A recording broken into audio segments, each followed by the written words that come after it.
নমস্কার বন্ধুরা, লাকি কিচেনে আপনাদের সবাইকে স্বাগত জানাই। তো এখন আমি এসেছি আপনাদের সামনে একটা রেসিপি নিয়ে। রেসিপিটা হলো আমি বানাবো চানা মশলা। তা চানা মশলা বানাতে কী কী লাগবে আমি বলছি। লাগবে এই চানা, আমি সিদ্ধ করে প্লেন নুন, চানা আর একটা আলু আছে, প্লেন নুন দিয়ে আমি বয়েল করে রেখেছি। আর এখানে আমি কড়াইতে তেল দিয়েছি, তেল গরম হয়ে গেছে। তো এবার আমি বানাবো। তো প্রথমে আমি জিরের ফোড়ন দেবো। জিরে ফোড়ন দিয়ে দিলাম। দিয়ে দেবো পেঁয়াজের কুচি। তো পেঁয়াজের কুচিটা আমি একটু ভেজে নেবো।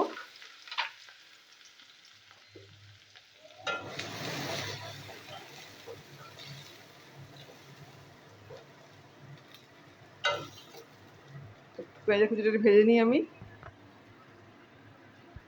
বন্ধুরা, পেঁয়াজ ভাজার সময় একটু নুন দিতে হয়, তো আমি একটু নুন দিয়ে দিচ্ছি।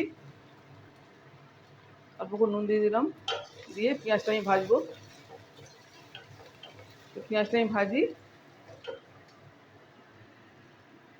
দেখুন বন্ধুরা, এতে আছে আদা রসুন আছে, পেঁয়াজ আছে, কাঁচা লঙ্কা আছে। আমি একসাথেই পেস্ট করে নিয়েছি, আন্দাজ মতো নিয়ে আমি পেস্ট করেছি। তো এটা এখন আমি এই পেস্টটা একসাথেই এর মধ্যে দিয়ে দেবো।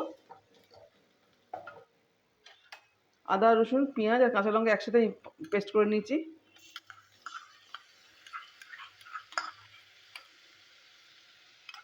তো এটা আন্দাজ মতনই দিতে হয় বন্ধুরা। এটা আমি একসাথে ভেজে নেবো। তো এটা আমি ভেজে নিই।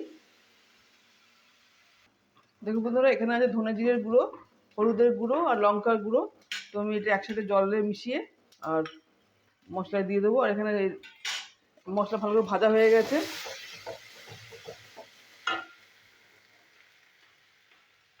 এবার আমি এটা জলে গুলে দিয়ে দিচ্ছি।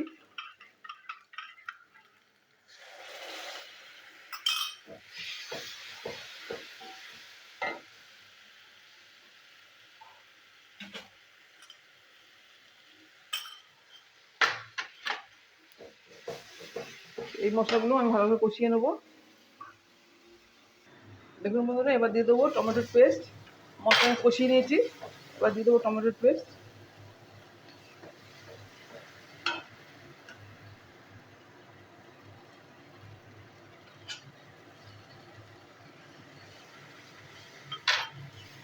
তো টমেটোর পেস্ট আমি কষাবো, তার সাথে দিয়ে দেবো একটু নুন, অল্প করে দিলাম।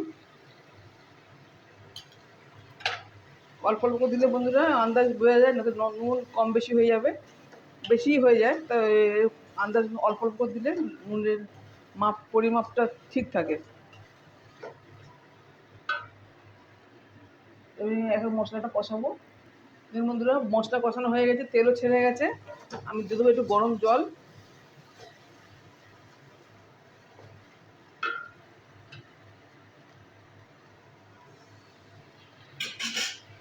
জলটা একটু ফুটে যাক মশলার সাথে।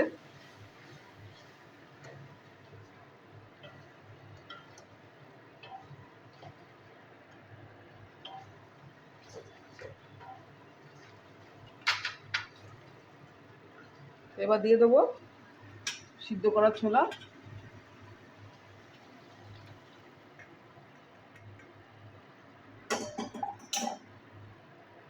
একটা মশলার মধ্যে কিছুক্ষণ হবে।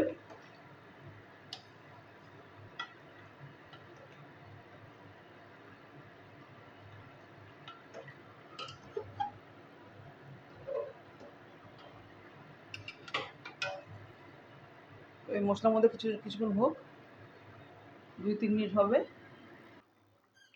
দেখুন বন্ধুরা, হয়ে গেছে চানা মশলা। তো এবার আমি দিয়ে দেবো।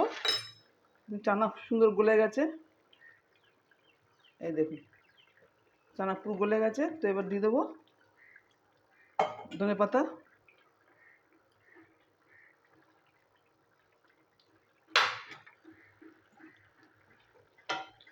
এবার আমি সার্ভিং বলে ঢেলে দেবো। রেডি হয়ে গেছে চানা মশলা। তো এবার আমি গ্যাসটা অফ করে দিচ্ছি। গ্যাস অফ করে দিলাম, সার্ভিং বলে ঢেলে দিচ্ছি। দেখুন বন্ধুরা, হয়ে গেছে চানা মশলা। তো ঘরোয়া স্টাইলে আমি বানালাম, ঘরোয়া মশলায় বানালাম বন্ধুরা। আপনারা দেখলেন, ভালো লাগলে অবশ্যই লাইক, শেয়ার, কমেন্ট করবেন, সাবস্ক্রাইব করবেন। আর আপনারা এভাবে বানাবেন বন্ধুরা, খেতে অনেক অনেক ভালো হয়েছে, সুন্দর হয়েছে।